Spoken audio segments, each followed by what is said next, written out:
STV news, आवाज बुलंदियों तक। तो इस पे क्या कहना है आपका? मैं वहाँ की मुख्यमंत्री ममता बनर्जी जी खुद महिला हैं और जो घटना हुई है बहुत दर्दनाक घटना है।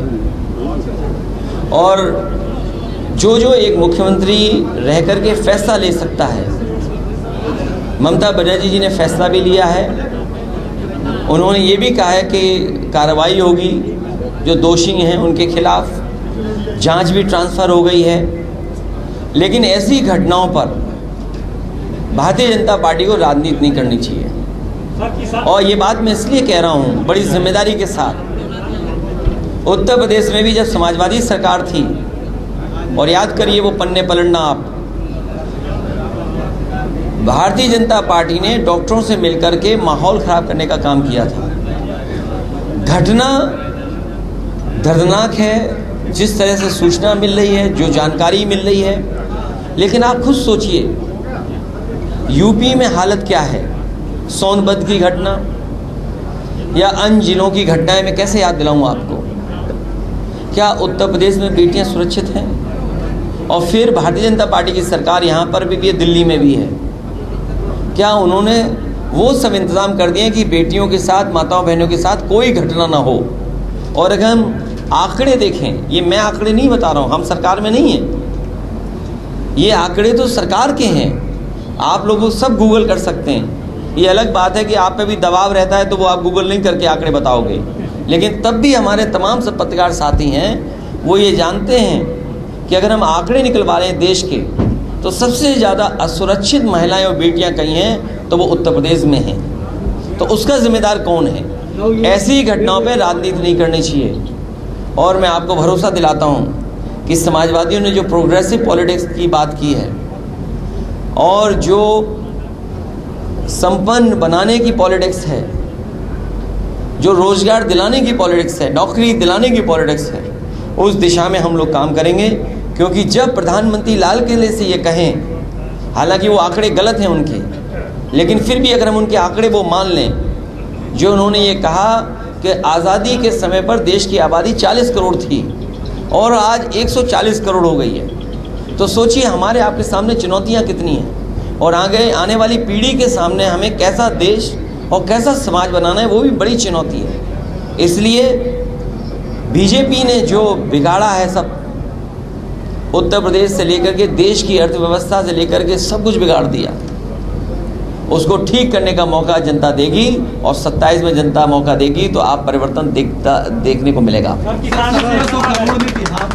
आपने गंगा का पानी की सफाई के लिए कितना पैसा बह गया?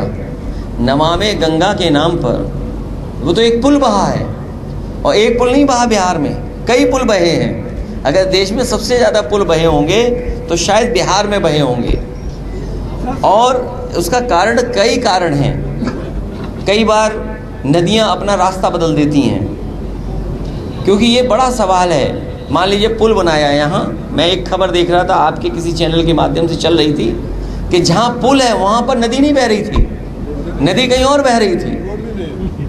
तो कई बार नदी किसी कारण, हमारे डेवलपमेंट के कारण या जल भराव के कारण रास्ता बदल देती है। तो जब रास्ता बदल देगी तो उसका जिम्मेदार कौन है? आप भी नदी के किनारे जो लोग रहते होंगे वो जानते होंगे, कभी नदी इधर बह रही है, कभी इधर बह रही है। लेकिन वो तो एक अलग सवाल है। उससे बड़ा सवाल ये है कि नमामि गंगा और माँ गंगा को सफाई के लिए जो हज़ारों करोड़ रुपए आए थे वो साफ हो गए, उसके बारे में क्या कहोगे आप? 10 सीटों में मैं नफीस जी का बहुत बहुत स्वागत है, आपके बीच आए हैं। और नहीं ये बात यही खत्म हो जाए। अरे सुनो यार, कई बार गुस्से में हमसे भी कोई बात निकल जाती है। नफीस ने लगता है उस दिन खाना नहीं खाया था, उस दिन खाना नहीं खाया था उन्होंने, नहीं खाना नहीं खाया था, इसलिए गुस्से में कोई बात निकल गई, उसको बुरा मत मानिए। लेकिन ये जो बात कह रहे हैं हम लोग कभी ध्यान में रखेंगे, जिससे कभी इस तरह का किसी कार्यक्रम में ना बात आए। पर आउट का रिकॉर्ड तोड़ने जा रहे हैं, पेपर रद्द का रिकॉर्ड तोड़ने जा रहा है रेलवे डिपार्टमेंट। एक्सीडेंट, ये जो पेपर लीक है इसका रिकॉर्ड अगर कोई तोड़ेगा तो रेलवे डिपार्टमेंट, रेलवे के एक्सीडेंट। ये चलने वाली सरकार नहीं है, ये गिरने वाली सरकार है। नहीं, ये मैंने 5 अगस्त को इस योजना को खत्म कर दिया है। कोलकाता डॉक्टर हड़ताल पे MY ऑफिसर है, उपचुनाव आने वाले उपचुनाव में हटाए जा रहे हैं, तो इस पर आपको क्या कहेंगे? पीडीए ने MY को हराया है, पीडीए ने मोदी योगी लोगों को दोनों को हराया है, इसलिए MY से घबराए हुए हैं। सर, उत्तर प्रदेश सरकार जो है और पीडीए से घबराए हुए हैं। सर, उत्तर प्रदेश सरकार ये दावा कर रही है कि हम के ऊपर वहाँ के गवर्नर ने जांच के आदेश और मुकदमा खोलने की बात कही, उसको किस तरह से देखते हैं? देखिए, गवर्नर जो होते हैं वो दिल्ली के सारे पे चलते हैं। ये बहुत से स्टेटों में ये सुनने को मिल रहा है कि ये जो गवर्नर लोग दिल्ली से अपॉइंट हुए हैं वो प्रदेश सरकारों को चलने नहीं दे रहे हैं, जो उनके अलग वाले दल की सरकार अगर है। और आप सोचिए, आप याद कीजिए एक समय कि गवर्नर हाउस से ये बात कही जाती थी कि समाजवादी सरकार में इन जातियों की पोस्टिंग, इन जातियों को DMSP बनाया जा रहा है, लेकिन वो सच्चाई नहीं थी। आज बताओ कोई गवर्नर है कि नहीं है? किसी ज़िले में कोई पूछा जा रहा है?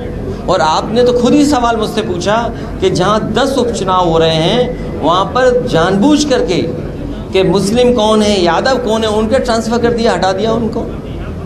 ये सरकार घबराई हुई है पीडीए के लोगों से। देखिए, ये आंकड़े में क्या बताया था, $1 ट्रिलियन इकोनॉमी। ये लोग सदन में बैठते हैं, ये हमारे मंत्री ओम प्रकाश जी, इनके एक सवाल का जवाब सरकार नहीं दे पाई। कुछ नहीं बोला, पूरा आप निकाल के देख लो, इनके सवाल अगर एक भी जवाब दिया सरकार ने।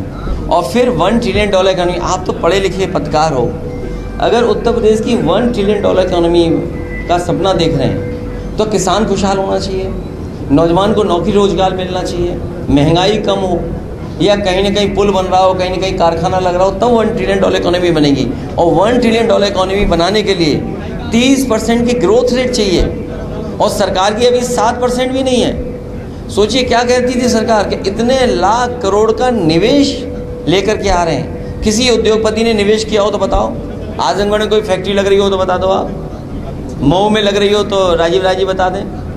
1 डिस्ट्रिक्ट 1 प्रोडक्ट, और 1 डिस्ट्रिक्ट 1 प्रोडक्ट का बजट क्या रहा होगा? 1 लाख, 2 लाख, 5 लाख, 10 लाख। कहते हैं कि हमने आजमगढ़ की वो ब्लैक पोट्री के लिए 1 डिस्ट्रिक्ट 1 प्रोडक्ट दिया है, क्या बजट दिया होगा उन्होंने, बताइए आप। सबको बिजली भी नहीं मिल रही। तो इसीलिए जो बुनकरों का हाल है, या जो हमारे पोट्री वाले लोग हैं, आर्टिशंस हैं, जो उनको मदद मिलनी चाहिए वो नहीं मिल पा रही। समाजवादी सरकार बनेगी तो हम अपने बुनकर भाइयों के लिए विशेष पैकेज और उनको विशेष सुविधाएं और विशेष उनके लिए बिजली से लेकर के तमाम इंतज़ाम और मार्केटिंग में सपोर्ट किया जाएगा, जिससे हमारा बुनकर भाई भी खुशहाल हो जाए और हमारे किसान के लिए मंडी से लेकर के और सुविधाएं देने का काम करें।